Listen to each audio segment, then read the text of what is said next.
Well, hello, everybody, and welcome to another HotelCast TV episode. HotelCast TV is a webinar series sponsored by Ask Suite. My name is Paula, and I'm a content specialist at Ask Suite and the host of today's show. So, welcome, everybody. Please feel free to let us know from where you're watching this, because it's always exciting to know a little bit about you guys too from the audience. So, tell us your country, your city, hotel that you work. If you're working, let us know who you are. Today we're going to talk about how to balance humans and technology in hotel customer service. A question that we are sure is still a puzzle for many hoteliers out there around the world. So we're going to cover how can technology help hoteliers to be more efficient, where you should apply technology, where should you keep your human service, the best way to use it, use technology, the benefits, of course, for hoteliers and for the guests, that it's all that matters. So welcome everybody again. And our very special guest will also share with us some amazing tips. So you have to stay tuned and to watch this, to learn their best tips about hotel customer service. As you can see on my screen here, we invite two amazing, iconic, and pineapple sweet experts hotel customer service to chat today.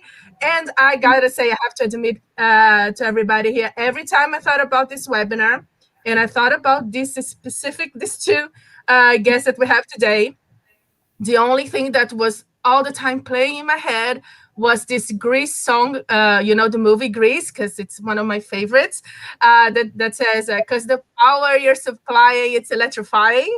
That's Yeah. what I think about today. Because these two, if you don't know them yet, these two, they are the most energetic and passionate leaders in the hotel industry that I've ever met. Oh, Really, they are. I'm not just saying I'm not saying for being polite. They both are recognized professionals in their industry with a long, successful career.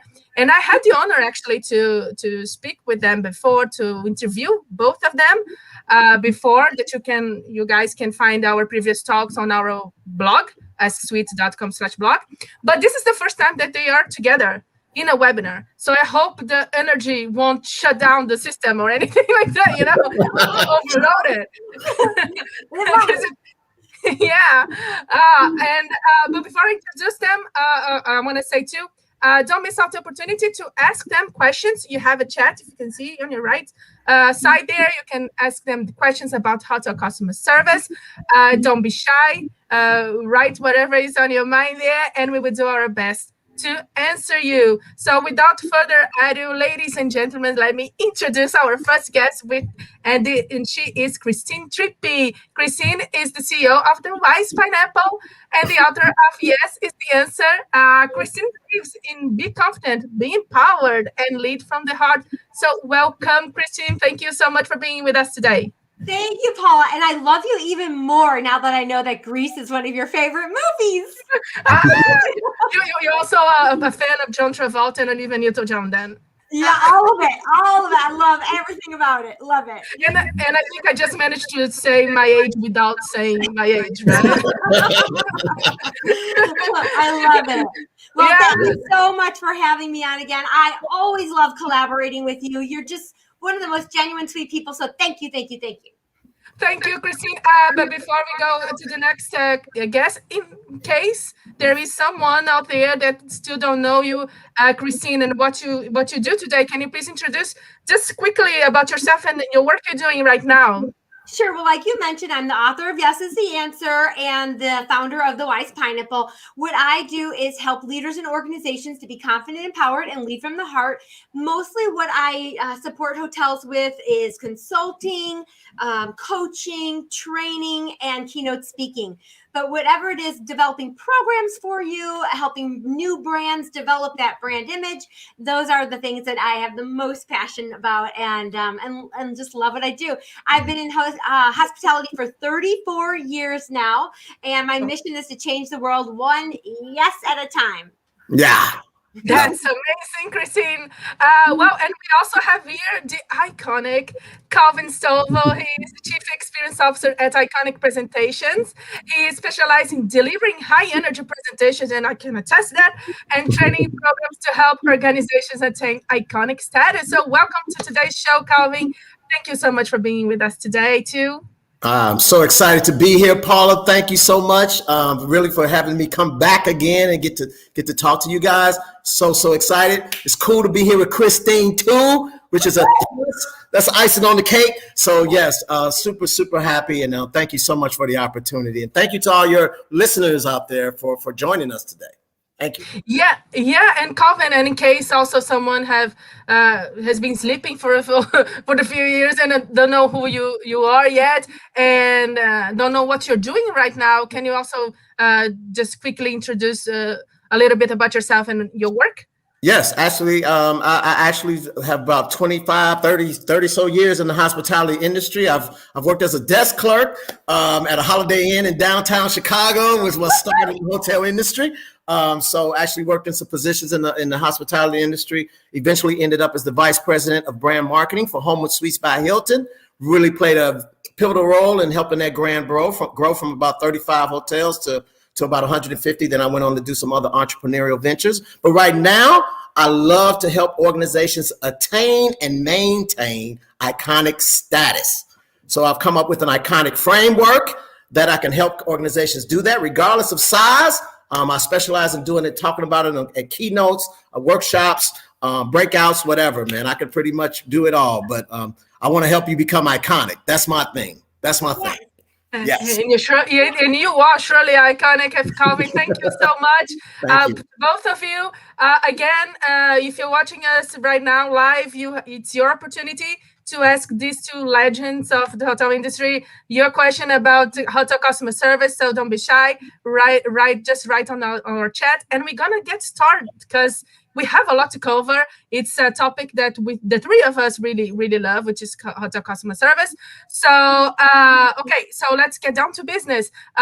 It's obvious to say that the pandemic affected the hotel industry in many different ways, right? From travel demands to new protocols and so on. But let's just think about hotel customer service and how did the pandemic affect this specific area. So I'm going to start with you, Calvin. What do you think has changed due to the pandemic in terms of, we know that, for example, the scenario has changed. The hotels are operating with fewer associates, for instance. We have guests that are demanding more social distancing that can also maybe impact the hotel customer service. Mm-hmm. So in your opinion, how does it all affect customer service right now? Well, I think you hit it on the nail on the head, Paula. I think one of the things when on the onslaught of when this pandemic kicked in, a lot of hotel staff got furloughed, and we lost a lot of property expertise and a decrease in the overall labor pool as many of those furloughed people have actually exited the hospitality industry. So I do think that's going to be a challenge for organizations trying to get them back, and then on top of that, I think hotels are seen or deemed as a high contact or a lot of human contact. So I think we're going to have a challenge getting people back into the industry because that is going to be something that's going to be challenging for people. So I think one of the biggest things that I've heard is the labor challenge on a main thing and getting people in to do that. And so given the potential labor issues that we have going on, I think the only way that we're going to be able to transition and do this smoothly when business starts coming back is you're going to have both. You're going to have the human, and you're also going to need the technology to be efficient because you don't want to wear out the staff that you actually have at your properties. So I think that's going to be a huge thing, just making sure you have the staff, but also I think those safety measures are going to be in place. You need to have those, but I'm going to tell you, I call those tickets to the ball game. Those are basic things that people are going to expect from you. So the biggest thing you need to really focus on is how can you take that technology, still create that the smoothness, but also create the experience that people are going to be expecting. Because you're right, you got social distancing, you have a lot of the things. I mean, people are less patient now. You have to respond more quickly. I mean, there's a lot of things I'm sure we're going to talk about, but that's probably the biggest issue I think we're going to see. But I also like to do a light side as well, because there's always a lighter side. I do think with things coming on in 2021. People got stimulus checks. People have more money to spend. Bank accounts are, according to research, are at an all-time high. So I've been hearing this term called people are going to start doing revenge shopping and revenge traveling. Love Okay. that. Okay. So I think this is cool because after a year, man, we've been pent up. You know, quarantines, businesses shut down. We had a lot so people have a lot of emotions and anxiety. They're ready to get out there. So I really believe it's coming. The surge is coming, but hotels have got to be ready for it. And I think technology is going to play a big role in making that successful. So that's my take on it. You have to make sure that you have both. That's it. That's it. Great. And Christine, would you like to add something to what Calvin just said? Sure. Well, when you ask what changed, absolutely everything changed. I don't think there's one thing that didn't change in some way. So here's two positive things that happened, especially when considering the hotel business and technology. It forced both associates and guests to embrace technology.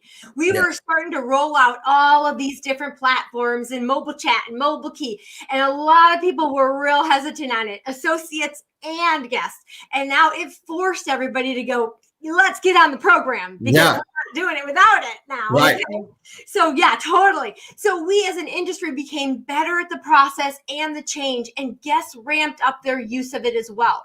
Two, it forced us to look at everything we do through new eyes. However, how I can make it cleaner, safer, simpler. Everyone got uncomfortable. And when you get uncomfortable, you grow. And we grew, like we were seeing all kinds of things we never dreamed we would do. Right. For me personally, I never thought about doing virtual keynotes. I'm sure you too, Calvin. I never thought about doing an onboarding for an entire portfolio that's across the country from my home here in Chicago. Right. All of these things. So those are real positive things with technology that happened. Now, challenging effects that happened. We had to think about every single move we made. Literally, we had to think about how to give somebody a pen without infecting them. When you go through all these things all day long and you don't even think twice about them, and now all of a sudden you have to think about how to give somebody a pen, what happens is our customer experience deteriorates. And that's what happened during all of this. Our customer experience, we put up barriers between us. We put up masks on our face. It really took a massive toll. And here's the second thing that really has been detrimental over the year, which we need to be aware of to change. With the reduction of staffing levels, communication took a major crash. What replaces communication when it's missing is assumption. And when assumption fills your brain and all the people on your team, it's like its own virus. People begin to think, oh, they don't care about this job. My boss doesn't trust me. I'm not appreciated here. What do they mean by that? And this is what destroys a culture. There have been a lot of cultures really broken this year. So those are things we need to be aware of so that we can turn it around. That's the things that I see that really was affected this year. And I think you hit on something major, Christine, that culture is everything. Culture is everything. And without that, you're just, I like to call you living in this sea of sameness. You're just bland. Your culture, the experience you create for your customers, that's your differentiator. And without that, you're just another hotel. So putting your culture back together is huge. I love that you mentioned that. Yes. Yeah, and I think you guys have this many years experience, and we hear about how hotel industry is traditional. It's hesitating when it comes to new procedures, changings, and like Christina said, I think a lot have to. It's not more a question of if you want to change, but yeah, the pandemic have this power of now you're gonna have to adapt or survive. But what did you two take in this? Like we are saying now, it's a lot of changes at the same time, and I can guess that the people that are working still working on in the hotels are quite stressed about it, and that's when culture crumble and all that. What do you have any? You're talking about communication, Christine, but do you have any tips about how to do that in terms of the staff and the management? I think a lot of decisions are from top down, and people don't understand why they have to change and why they have to change, and the changes are not the instructions are not well delivered, let's say, like well explained. We also have the other side, guests are insecure too, so they don't know what is changing, and the hotels maybe are not communicating. If you could just talk a little bit about this importance of communication, and I think it's really, really key. I think our audience would love that. Absolutely. So I've been talking about this for a year now with all of my hotels that I support and just on my platforms to help share. But just creating the awareness that we're working one person a shift. Our general managers are cleaning rooms. We're not having those huddles. We're not, again, the more you take away the communication, the more assumption that toxic virus will infect your team. So how do you keep, maybe we can't have those in-person huddles every single morning like we used to, but what can you do? Always focus on that. Yes, what can I do? And a couple of things I've been suggesting is you can have a newsletter pass on. Maybe you use Beekeeper, or maybe you use your GXP, which is our mobile chats and stuff like that, our new technology in our hotels to keep a electronic pass on or communication. One of the things I've been asking my leaders to do is create virtual huddles. So they open up a Zoom meeting, they record themselves saying, "Good morning, everybody. I love you. I appreciate you. Here's a topic we're going to focus on today." And then everybody can view it when they come in for their shift. Maybe it's emailed out, however you want to handle that. But we just need to make sure we keep it. One thing I've been talking about, I just put out, and this is a shameless plug, but I just put out, it's my top 15 tips to recruit and retain staff right now. My number one tip is to stop what you're doing, and before this day ends, I want you to reach out to every single associate on your team, and I want you to tell them how much you appreciate them. So take your phone, and I want you to record a message. Remember when I recorded a message and sent it to you, Paula? Yes, and how much you loved that? Yeah. Record yourself saying, "Mary, I wouldn't be able to do this without you. Thank you so much for being here. We're going to get through this storm. I love you. Thank you." Do it today, because the last thing we want is for our associates to leave, let alone I know it's hard enough to find new ones. Do it today. So there's a couple things. I don't want to get us too off track. You're so dead on. I'm a huge proponent for frontline. I mean, I'm just, because that's where the magic happens, and the biggest thing, I think it was John Maxwell, the leadership guru, said, people don't care how much you know till they know how much you care. It's huge. So nobody wants to be an assumption. Telling somebody, "Well, I assumed you knew how much I appreciate you." That's never, ever going to motivate people to higher levels of performance, right? Not telling a person how much you appreciate them, that's not going to move them to greatness.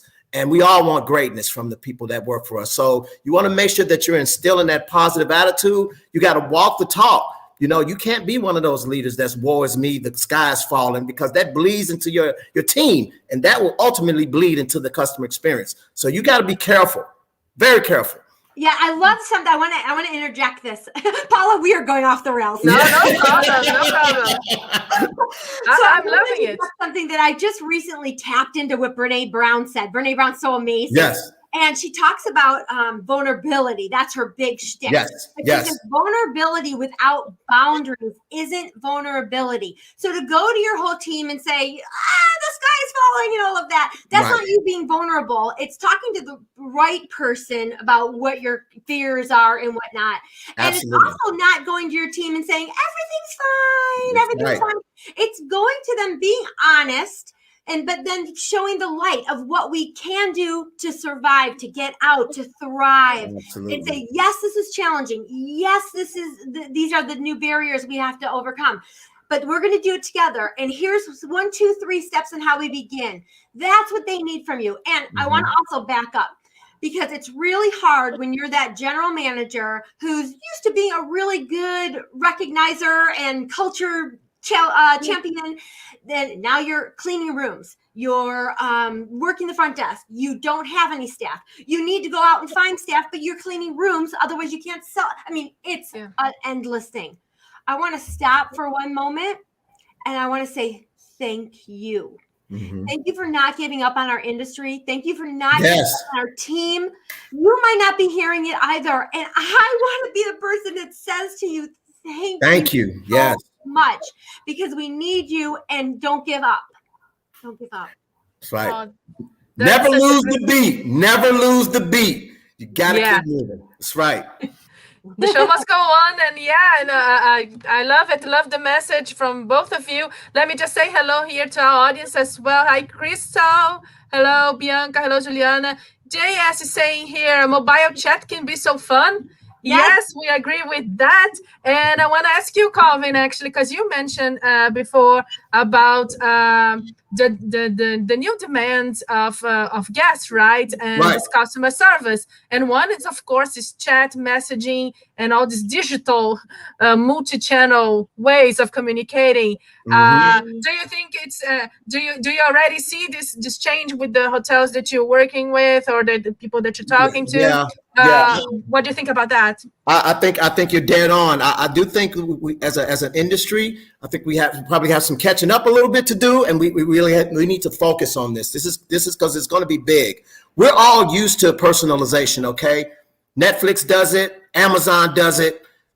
They know how to personalize an experience for you, and that's going to continue to be a trend going forward.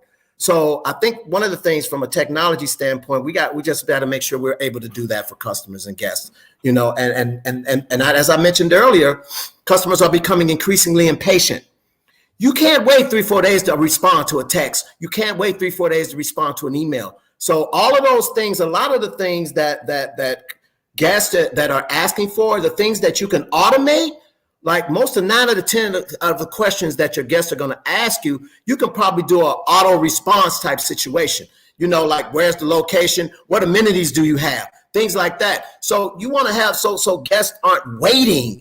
Okay. And so if you can do that, if you use the auto response, then you can have the other part of your team. They can focus more on the more complex issues that come up when you have a service failure or something like that. So you don't want them dealing with like these small things that, of course, they're very important. But if you can figure a way to use technology to do it and respond quickly, that's huge, because I'm telling you, if you don't do it, your competitors will. Yeah.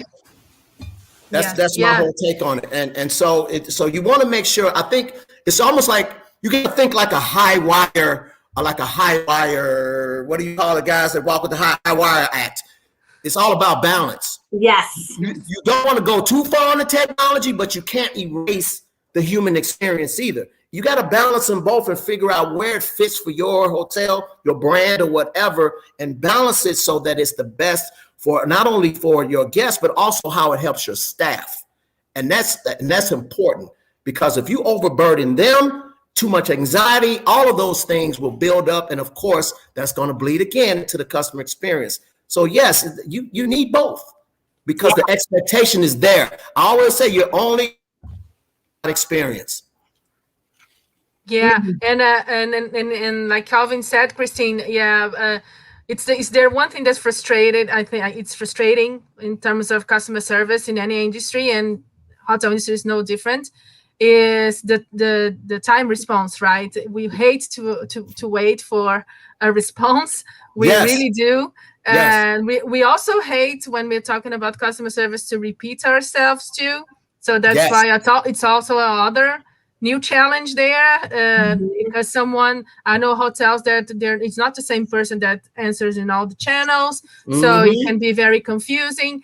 So Christine, I know you talk about mobile chat too. So if you can also share with us your view on about how this technologies, especially messaging, and is impacting the hotel customer service, because I think many hotels were not prepared for the wave, because now it's hardly that someone would call a hotel in another country. I mean, I don't think it happens much anymore. Right. So, well, your commenter, your JS, you're in the audience. I'm seeing your chats, and I'm like, yes, I'm loving so many things you're saying.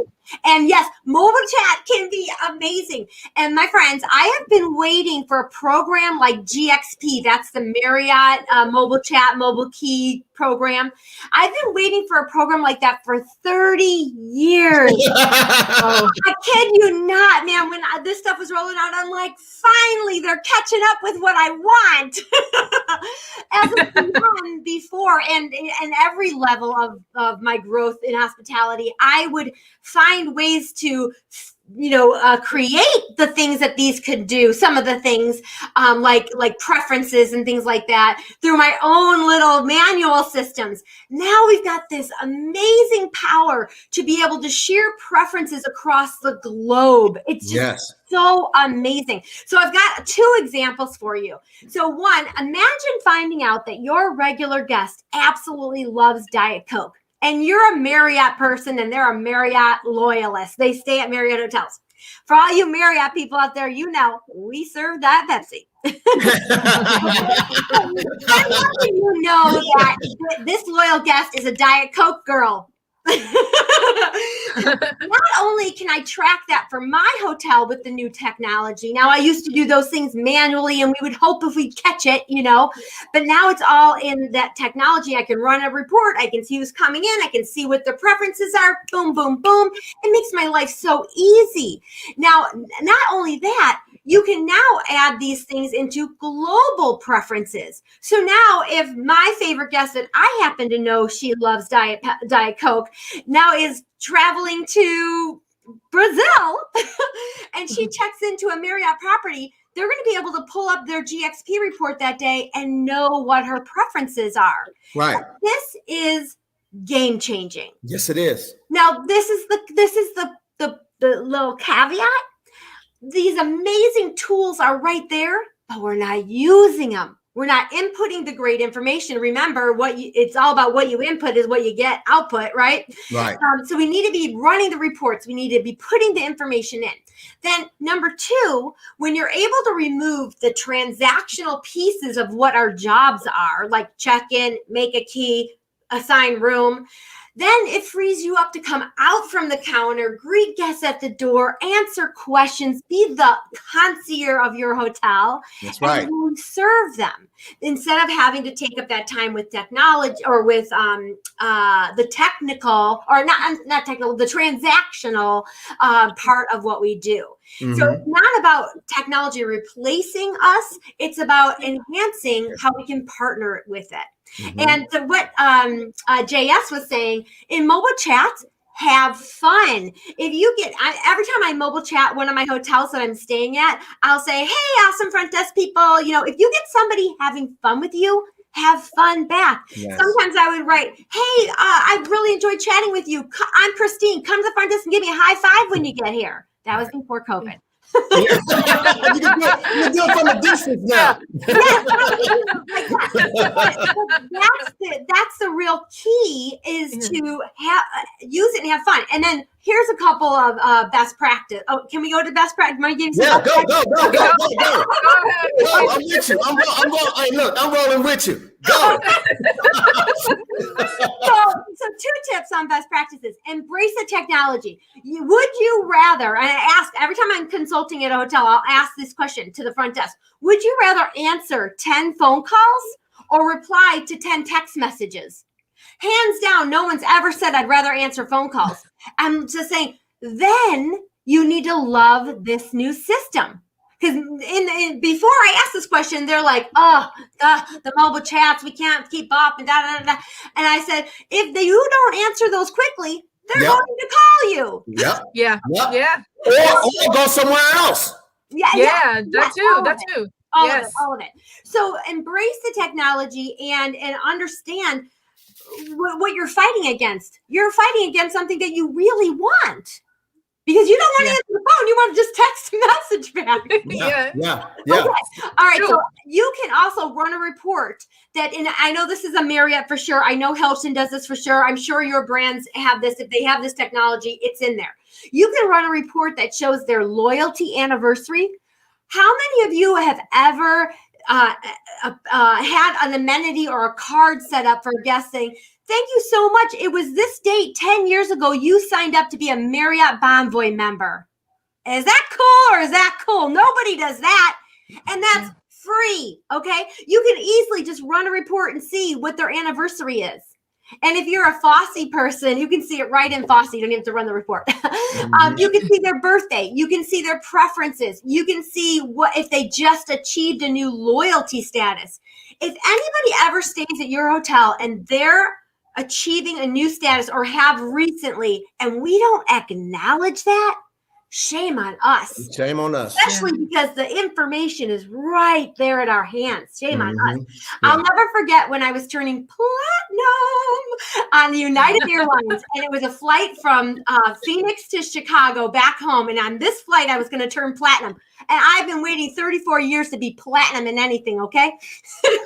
And the whole time I kept waiting for the flight attendant to come say, congratulations, here's Captain and Diet Coke for you.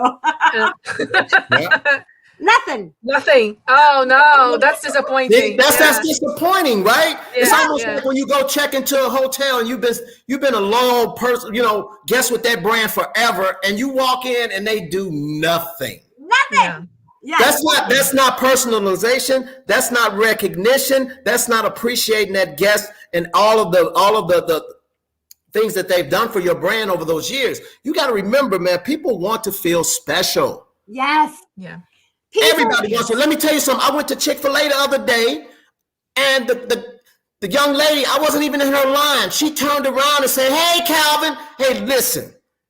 That was amazing to me because. But it feels good. Yeah. It feels good. Yeah. So it can work an opposite effect if somebody's been staying with you all the time. If they've been coming to your hotel and a desk clerk, have you stayed with us before? No, this is only my 100th time. It's horrible. It's horrible. Yeah. It's horrible.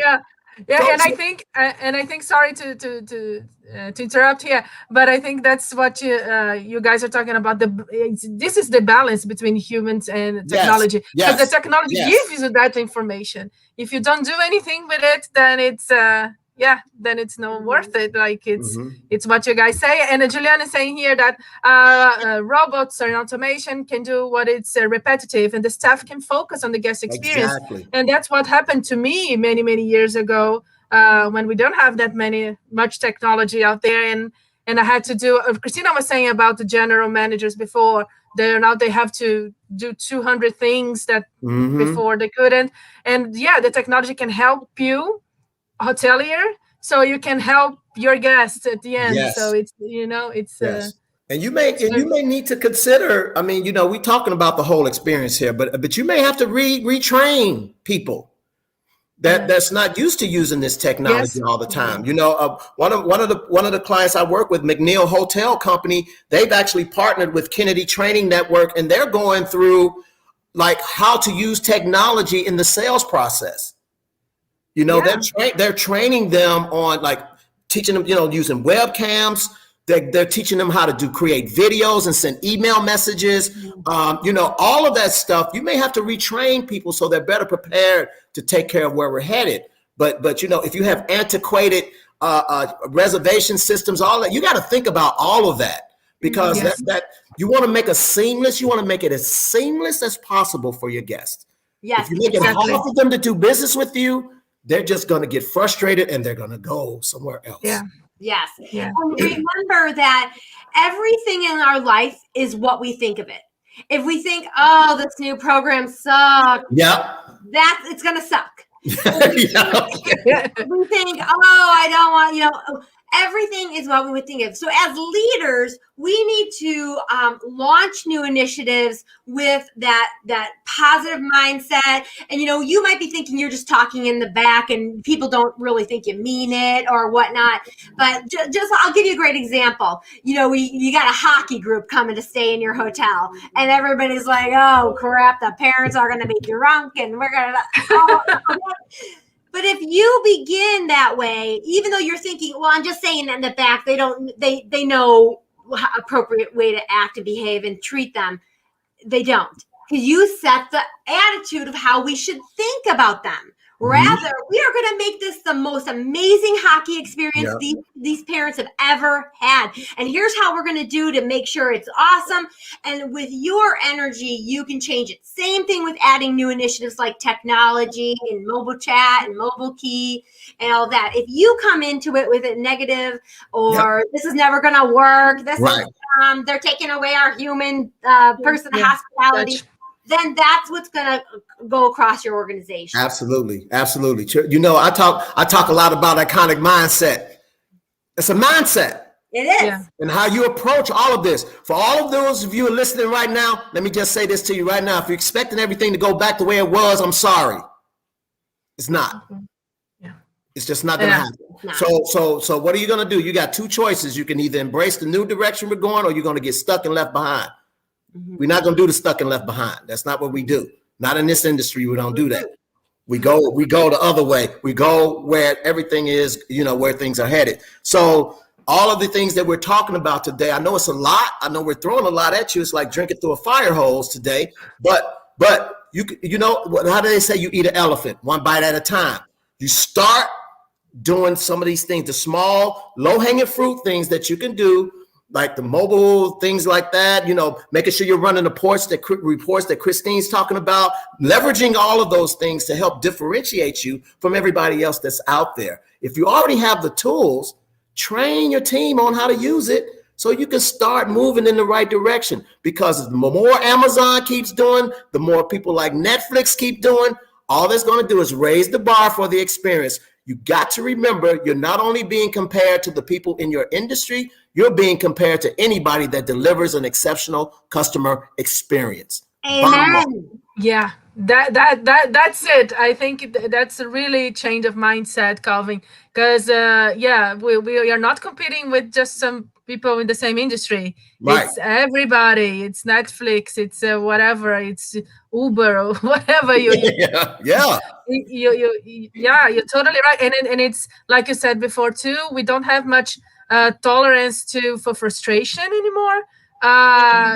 For waiting, for nothing. You don't have a second chance. You only give a second chance if you already have loyalty from the guests. Yes. And even though sometimes not really. So depends. Yeah. So if you drop the ball really bad, then no loyalty will help you. But yeah, I think that's one thing that definitely need to change the mindset. I think you just said it really right. Mindset and attitude. And I think before it was more when we talk about specifically with technology, there were hoteliers were more against it in a way, were scared of it, or didn't see the benefits for them, or one thing that we used to hear a lot is like, oh, my guests don't want. It's like, okay, when you're gonna check in on your flights, don't you like to do the mobile thing? And so why would be different? Right. I mean, Exactly. It's so funny, like how sometimes they think it's a separate industry or separate whatever, and it's not. The behavior. It can be applied in many different industries. I'm gonna just remind everybody that we are now heading almost not to the final, but we have like a few minutes here. If you want to ask them questions about hotel customer service, please don't miss this opportunity. Thank you, Leandro. Leandro, it's agreeing. That's it. Marianne is saying very rich in training. I appreciate it very much. And that's one thing that you both said too, training. Because then I go back to you, Christine, and how, because it is. Most hoteliers, like you said, prefer to to answer guests or potential guests through messaging. But many of them don't know how to do it, and then it's completely a mess. I think you will agree with me. There are some hotels that people just say, "Do you have availability?" No, or and it's they don't have, because many people don't know how to do it. Many people don't have the time to do it. I don't know. There are many. You are the expert here, Christine. So yeah, I know you already started with your best tips for best practice. So if you can just say common mistakes in texting or new technology in customer service. Yeah, and then I go to you also, Calvin, after. Yeah, I've got one that I really want to share, especially for JS there, because I just love what you're doing. You're putting down, JS. Christine, sorry. He said here before is Josh, so call him Josh. Yeah. Thank you, sorry, Josh. You were picking up what I'm dropping, Josh. So there you go. I really want to share this particular tip.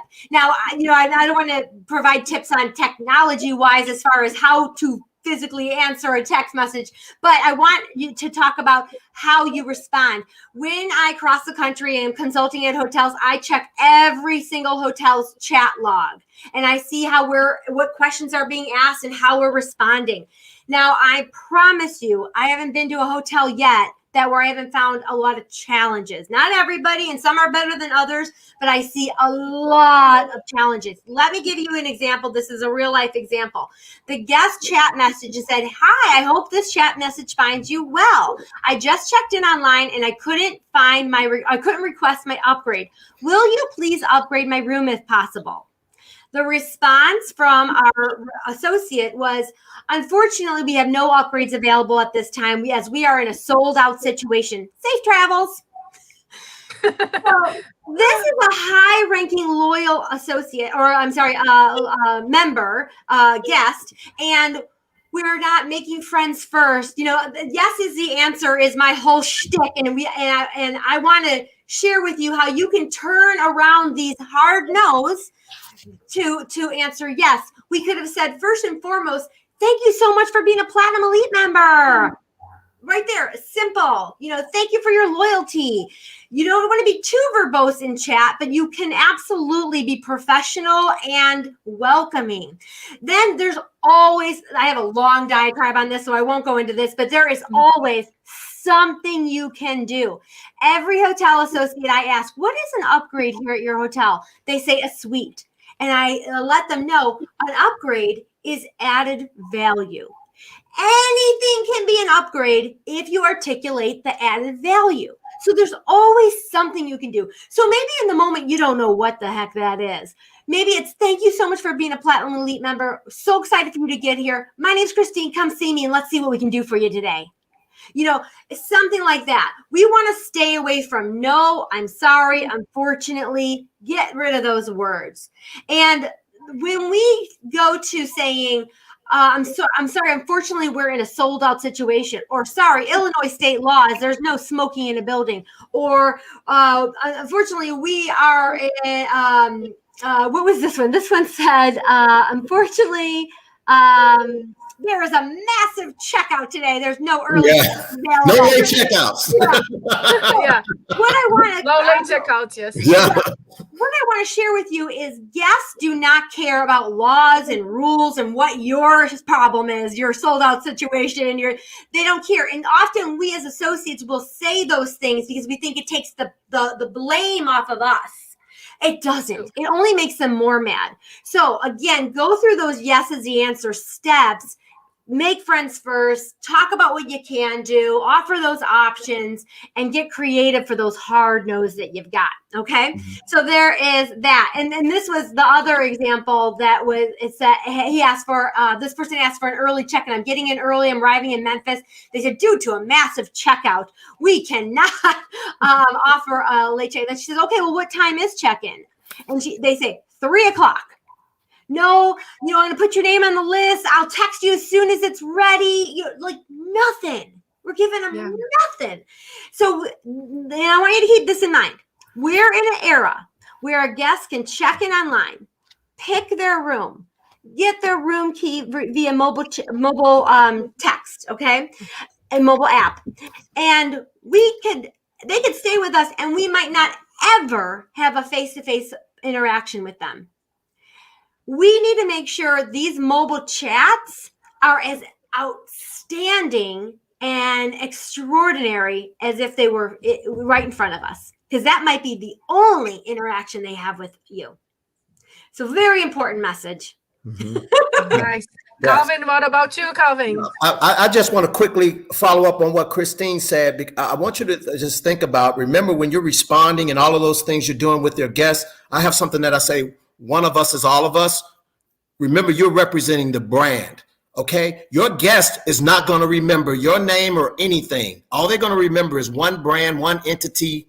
That's it. So when however you're reacting, always keep that in mind. I'm representing Hilton. I'm representing Marriott or whatever, because your guest is not going to remember what department, what person. They're going to say Marriott or Hilton didn't do X, Y, Z. So always think of that. The other thing, the big tip I want to just mention is keep your eyes on, and I'm sure there's technology out there that can do this. Make sure you're monitoring your social media and what's going on out there.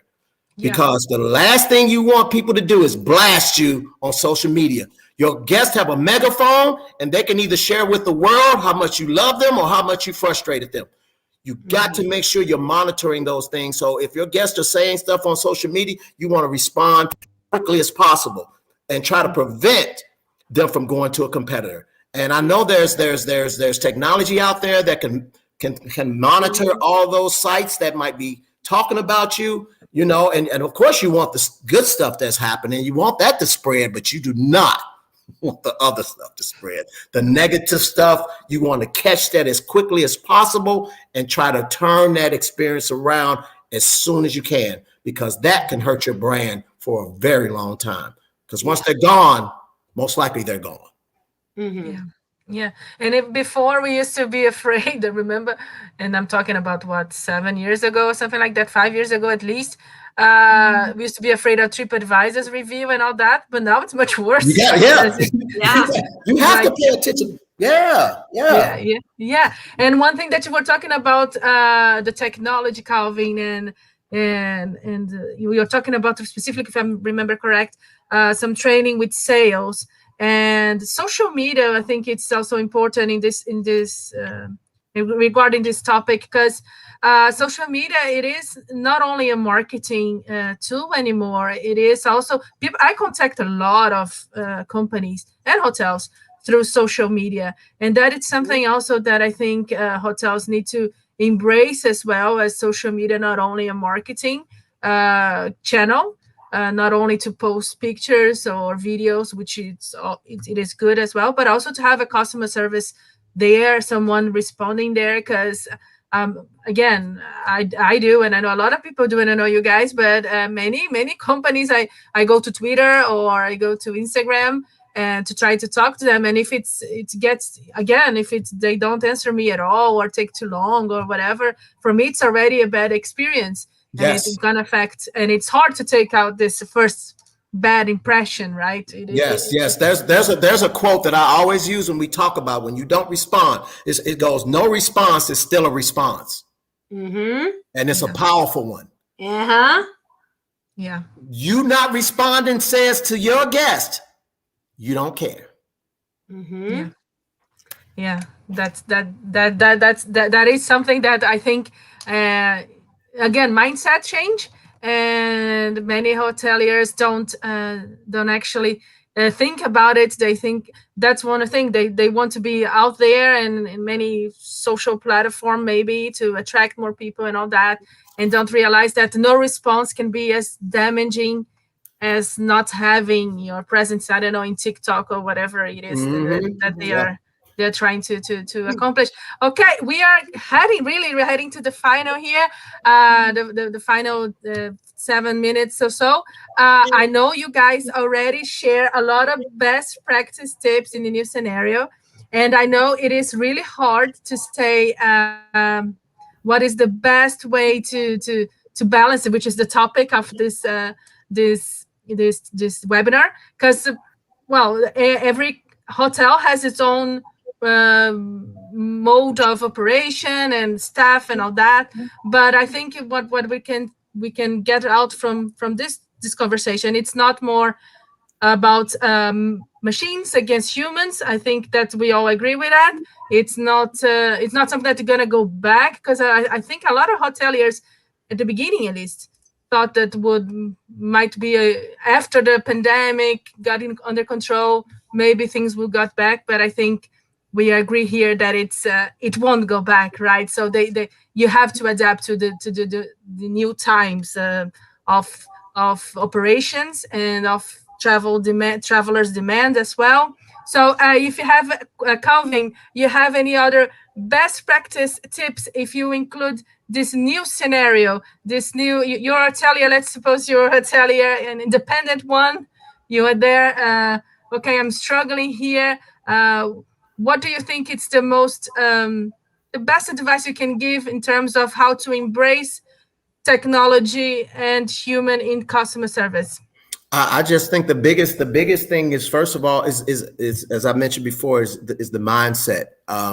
You got to focus on the mindset first, because if you are walking into this thinking, no, this stuff is going to go back to what it used to be and all of that, you're wasting your time.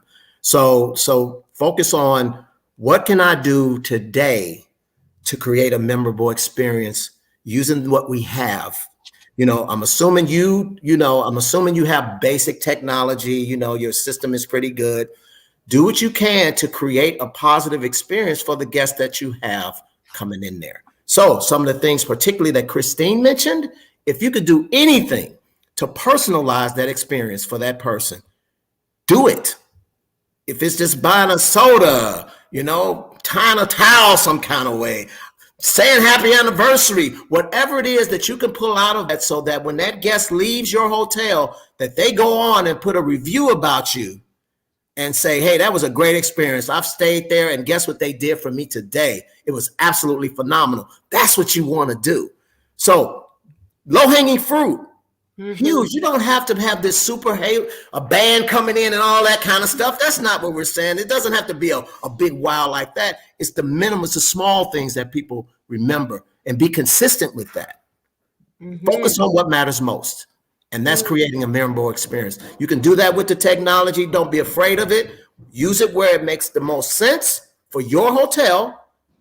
But at the end of the day, you want your guests to be excited about coming to see you again. That's it. And watch your culture. Culture is everything. Yeah. Nice. And I love that you mentioned consistency, because I think that's where also have a lot of mistakes happens. And sometimes you talk to one person in a hotel, it's one thing, and then you talk to another one, it's the whole other thing, and then the guests get confused, right? Yes. Like what is? Yes. I think that's a really, really, really important tip. Christine, you already share many tips for us, I know. Do you have any other that now Calvin, it's adding more things? Do you have any other? I could go 4 more hours with tips. Okay? Yeah. Hey, we can extend this another hour and a half. We should have done a workshop, maybe. Yes. We could have done a workshop, but we could. I would love to get out two additional thoughts, if I may, if we have time for it. One is, if you're a hotel chain that's independent and you don't have this technology yet. I was just working with Water Walk. It's a brand new brand, and they don't yet have mobile check-in and all that. Let me just share with you something. Remember, I said 30 years I waited for this, and I would just kind of figure out my own way to do these things. I knew as people were coming into this texting age, nobody wants to be on the phone anymore. They want to text. In my welcome email to all of my guests, I had a front desk phone. It was just a generic phone that you could text on. And I put our phone number. Text us with any requests you have during your visit, throughout your visit, before your visit, whatever. I would send that pre-arrival to my guests, and our front desk operators would be monitoring that phone with the text chat. So I would find my own ways to deliver. Yes, with not having the technology. Then I moved into a senior manager role where I was supporting the country at Marriott, and that's when GXP moved in. I was like, hot damn tamale, man, are you kidding me? I can't life for this. Yeah. Okay, so that's one tip for if you don't have this technology yet. That's an idea for you. The other thing for personalization, might not be able to do it globally, but what I did is I had an Excel spread. First of all, I had a card box at my front desk, and it was lettered A through Z. And if Mr. Hutera came in, and Mr. Hutera, which is a true story, loved Diet Dr. Pepper, we put that in his thing, and we kept that. Then we transferred that to an Excel doc, which we kept handy at our front desk. Okay. Yeah. So that's how we manually did these things. Easy. Doesn't take a lot of, rocket science there. I'm just this little crazy girl from the mean streets of Hanover Park. Okay. I'm not, some brilliant. I love that. Christine, that's beautiful. I love what you said. Christine said, you got to get scrappy. Yeah, exactly. And this little mom is scrappy. Okay, the next thing I want to ask and say is about the balance between human and technology. And I want to put this question out. I'd love to get an opinion about this. Here's how I feel about it. Let me ask you, when you have to call a business, do you absolutely freaking dread it? Because you're going to get the voice, and then you're going to follow all these prompts, and then you're going to finally get there, and then you're going to be like, agent, human being. You finally get somebody, and you're disconnected, or something like that happens, or you have to explain it for the 14th time. Nothing infuriates me more than calling a business that I need help with. Now, here's the thing. We're in a world that anybody would rather jump off a building than make a phone call. Okay? People don't want to make a phone call. If you have to make a phone call, it's usually because you can't figure the answer out with a chat bot or online, things like that. My opinion, and if I was running a hotel, the last thing I would have automated is my phone. I call every hotel. Last week, I called 50 hotels, testing yes as the answer with people I'm going to be working with. And every single one, I get the voice message. Class 1, yeah. Our menu has changed. Everybody's freaking menu has changed. Okay? All right. And so please stay and listen longer. We are freeing up our time with all the technology. We're not having to manually check everybody in, manually make keys. And our phone calls are dramatically being reduced because people are doing all of this online. I would eliminate the technology in that initial greeting. If someone's actually calling the hotel, it's because they couldn't figure something out and they need a human. Yeah. Does that make sense? And what I want to know is, do you agree with me? I do. I think like I said, you said perfectly. If you decided to call, it's because it's something that you could not figure it out by yourself, or you couldn't find the answer. So you already have some level of frustration, probably, because you tried it before. But just to say out there, not doing too much merchandise, I think, but that's why there are technology like chatbots, and Ask Suite is one of them, that you can combine in the technology human and chatbot. Yes. So exactly to avoid that the person have to call if they don't want to, if they're chatting, right. and you're chatting with the chatbot, and then it's like, okay, it's something more specific. Do you want to talk to a human now? Yes. And then you go to the human. Then you have to make this transition smoothly. That's the balance. That's the balance. You can have the technology, but you want to make it seamless and easy for a person to escalate to a human. Yes. If they need to. Yes. That's the key. And that's what a whole high wire person. Balance is balance. Trapeze artist. Yeah, they do it too, don't they? Yes. Tightrope walker. That's it. Tightrope walker. Yes. Well, Marianne was agreeing with us here. The workshop will be great. Maybe we'll get there on our calendar. Marianne, we try to do, but yes, we have a lot to talk here. And Hiki is saying here, for me, the best balance is achieved by prioritizing process that must be coordinated by humans, and delegating routine issues under human supervision to technology. Yes. I think he said it, That's it. well, Henrique. That's exactly what we're saying here. Well, unfortunately, the time is up. Again, we could have talked much, much longer. I want to, first of all, thanks everybody that is watching us and interact with us. It was a pleasure being the host today and chatting with these two, like I said, legends in the industry. So first of all, Christine, thank you so much for having the time here and to talk to us. And how can our audience reach you if they want to talk to you? Oh, sure.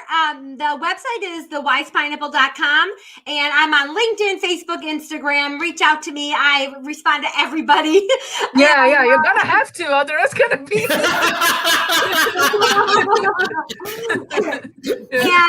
And the book is Yes is the Answer. You can get that at Amazon.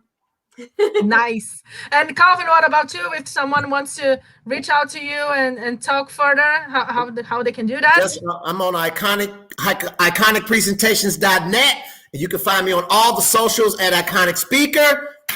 I trust me, I will respond very quickly. Okay. Well, Scott is thanking us here. Scott, thank you. Great learning experience. Thank you, Scott, for joining us. So that's it for today, everybody. I hope it was a great session, and I hope to see you next time too. Bye-bye. Thanks, Paula. Thanks, Calvin. Bye. Thanks, Paula. Thanks, everybody. Bye-bye.